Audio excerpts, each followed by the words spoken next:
You know that we have come to the point of our really being here this evening, and that is to honor with the Norman Cousins Global Governance Award Walter Cronkite. We are proud to present to you this amethyst geode, and I hope all of you will take the opportunity at the conclusion of the program to come up and examine it. We're not worrying about anybody carrying it off.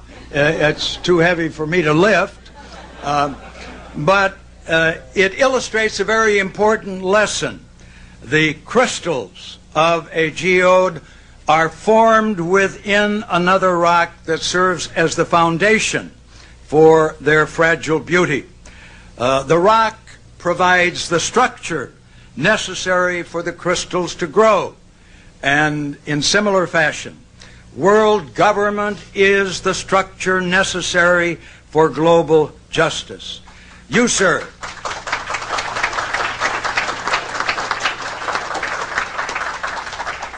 have been a lifelong advocate of this principle, and it is appropriate, therefore, that we present you with this amethyst geode.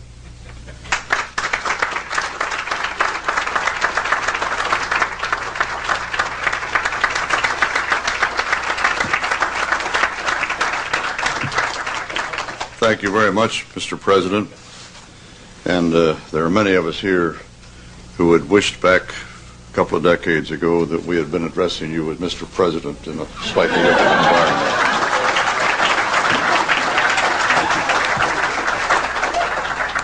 And thank you, Mrs. Annan, for those lovely words you spoke.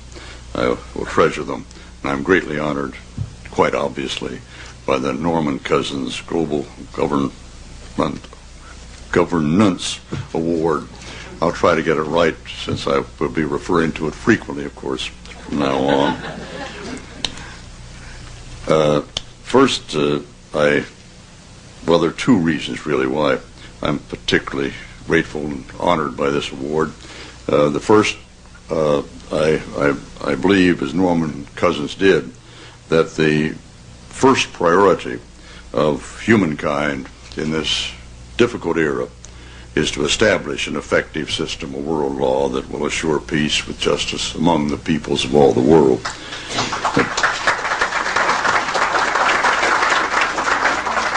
But second, I feel rather sentimental about this award and this organization, because half a century ago, Norman Cousins offered me a job as the spokesman and the Washington lobbyist for the really nascent organization called World Federalists.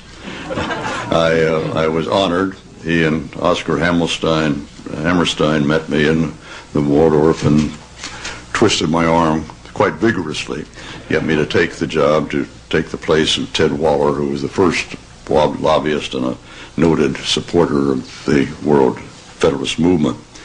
I chose instead, it turned out, to continue in the world of journalism. For many years, I did my best to report on the issues of the day with as much fairness as I possibly could, an objective manner as possible to achieve. When I had my own strong opinions, I tried to put them aside for the moment in the interest of fairness. I didn't communicate my hope to my audience. Now, however, my circumstances are considerably different. I'm in a position to speak my mind, and by God, I'm going to do it.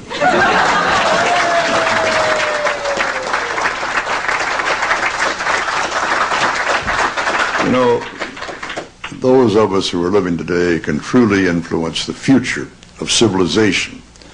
We can influence whether our planet is going to live or die, whether it's going to drift into chaos and violence, or whether through a monumental educational and political effort, we will achieve a world of peace under a system of law where individual violators of that law are brought to justice. For how many thousands of years now have we humans been what we insist on calling civilized? And yet, in total contradiction, we also persist in the savage belief that we must occasionally at least settle our arguments by killing each other. While we spend much of our time and a great deal of our treasure in preparing for war, we see no comparable effort in establishing peace. Meanwhile, emphasizing the sloth in this regard, those advocates who work for world peace by urging a system of world law and order, world government, if you please, are called impractical dreamers. Those impractical dreamers are entitled, it seems to me, to ask their critics, what is so darn practical about war? First, we Americans are going to have to yield up some of our sovereignty. That's going to be, to many, a bitter pill. It would take a lot of courage, a lot of faith, a lot of persuasion to them to come along with us on this necessity. Our forefathers believed that the closer the laws are to the people, the better. Cities legislate on local matters, of course. States make decisions on the matters within their borders. And the national government deals with issues that transcend the states, such as interstate commerce, foreign relations. That's what we mean by federalism. Today, we must develop federal structures on a global level. To deal with world problems, we need a system of enforceable world law, a democratic federal world government. You know, what Alexander Hamilton wrote about the need for law among the 13 states applies today to the approximately 200 sovereignties in our global village, all of which are going to have to be convinced to give up some of that sovereignty to the better, greater union. Hamilton said, and it's not going to be easy, Hamilton said, to look for a continuation of harmony between a number of independent, unconnected sovereignties in the same neighborhood would be to disregard the uniform course of human events and to set at defiance the accumulated experience of ages. Today, the notion of unlimited national sovereignty means international anarchy. We must replace the anarchic law of force with the civilized law of force of law. Ours will.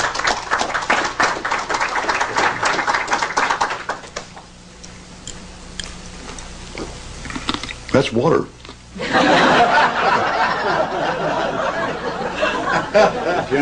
You know, Churchill used to say, nearly every speech, at some point he'd reach for a little glass, he'd take a sip, and he'd say, that's water, you know, water. Except he lied.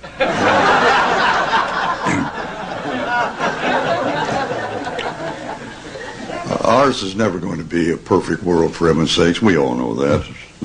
There can't be a world without some disagreement, probably occasional violence. But it will be a world where the overwhelming majority of national leaders will consistently abide by the rule of world law if we have our way and can sell our program. And those who won't obey the law, the international law with which we'll be governed, are going to be dealt with effectively and with due process of the structures of that same world law. We're never going to have a city without crime. But we certainly would never want to live in a city without law, a law to deal with the criminals who are always among us. Not here this evening, you understand. The three suggestions with which I have been furnished for immediate action that would move us in the direction firmly in the American tradition of law and democracy are these. First, keep our promises, for heaven's sakes. Keep our promises. We helped create the United Nations, of course. We helped develop the UN assessment formula by which it is financed. Americans overwhelmingly, I think, every poll shows it, wants us to pay our UN dues.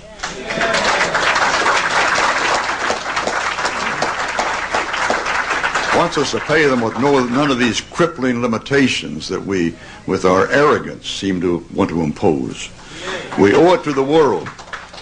In fact, we owe it not only to the world, we owe it as well to our national self-esteem. How embarrassing it is to go among the peoples of the world knowing what they know, about our niggardliness. Please get that word right if anybody quotes me at the United Nations. And second, ratify the treaty. Ratify several treaties. Ratify the treaty, for goodness sakes, to ban landmines. Why can't we understand? Our representatives worked hard and long to get the Law of the Sea Treaty, and we haven't ratified it even. Selfish interests that dictate, not the national interest or the international interest. The comprehensive, these are other treaties we haven't ratified. The Comprehensive Nuclear Test Ban treaties, you know. A treaty with the catchy title, the Convention to Eliminate All Forms of Discrimination Against Women.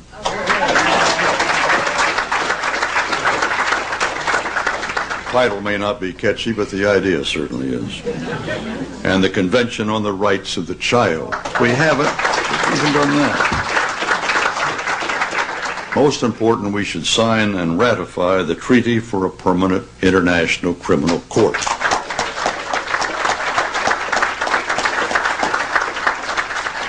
That is now at the core of the World Federalist Movement's drive. That court will enable the world to hold individuals accountable for their crimes against humanity. And the third point, just consider, if you will, after 55 years, the possibility of a more representative and democratic system of decision-making at the UN. This should include both revision of the veto in the Security Council and adoption of a weighted voting system in the General Assembly.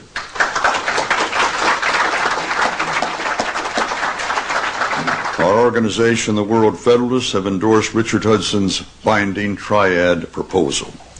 George Soros, in his recent book, The Crisis of Global Capitalism, has given serious attention to this concept, which would be based upon not only the one nation, one vote, but also on population and contributions to the UN budget.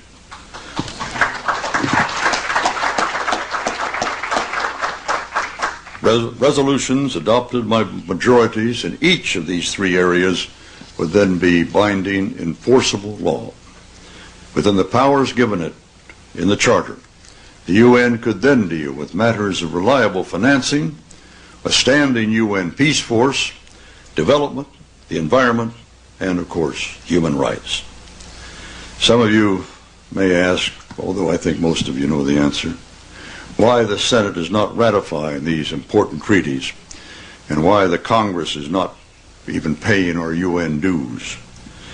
Even as with the American rejection so many years ago now of the League of Nations after World War I, our failure to live up to our obligations to the United Nations is led by a handful of willful senators who choose to pursue their narrow, selfish political objectives at the cost of our nation's conscience. They pander to and are supported by the Christian Coalition and the rest of the religious right wing. Their leader, Pat Robertson, has written in a book a few years ago that we should have a world government, but only when the Messiah arrives. He wrote, literally, any attempt to achieve world order before that time must be the work of the devil. Well, join me. I'm glad to sit here at the right hand of Satan. The only way we can do it is to organize a strong educational counteroffensive stretching from the most publicly visible people in all fields to the humblest individuals in each of our communities.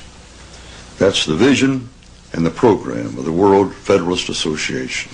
It begins with education and it ends with success and hope.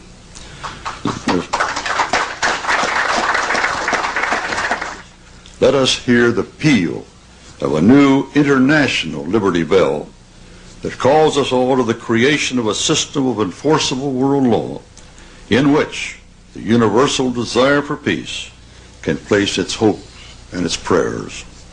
As Carl Van Doren has written, history is now choosing the founders of the World Federation. That was back there at the beginning. And he said, any person who can be among that number and fails to do so has lost the noblest opportunity of a lifetime. Thank you. We would like to bring you a message from the First Lady of the United States, Hillary Rodham Clinton. Good evening and congratulations, Walter, on receiving the World Federalist Association's Global Governance Award. For more than a generation in America, it wasn't the news until Walter Cronkite told us it was the news. Every night at 6 o'clock, we welcomed you into our living rooms and listened as you explained the complex events of the day. Whether it was the space race or the Vietnam War, presidential elections, or peace treaties, you were there, telling us in simple yet riveting prose what was happening. You became a trusted member of my family and of families across America. For decades you told us the way it is. But tonight we honor you for fighting for the way it could be. We honor you for lending your voice to the cause of human rights around the world and for your lifelong commitment to international human rights law. From your reporting on the Nuremberg trials to your work with the WFA campaign to end genocide, you have stirred our consciences and challenged all of us to live closer to the words of the Universal Declaration of Human Rights. All human beings are born free and equal in dignity and rights. So thank you, Walter. Thank you for inspiring all of us to build a more peaceful and just world. We are still listening to your every word. And with your continuing leadership, we can sail across these unnavigated seas into the 21st century. And there's no better captain I can imagine than you. Thank you. I'm very pleased to present the distinguished actor Michael Douglas. Well, Mrs. Clinton sort of said it for me because, like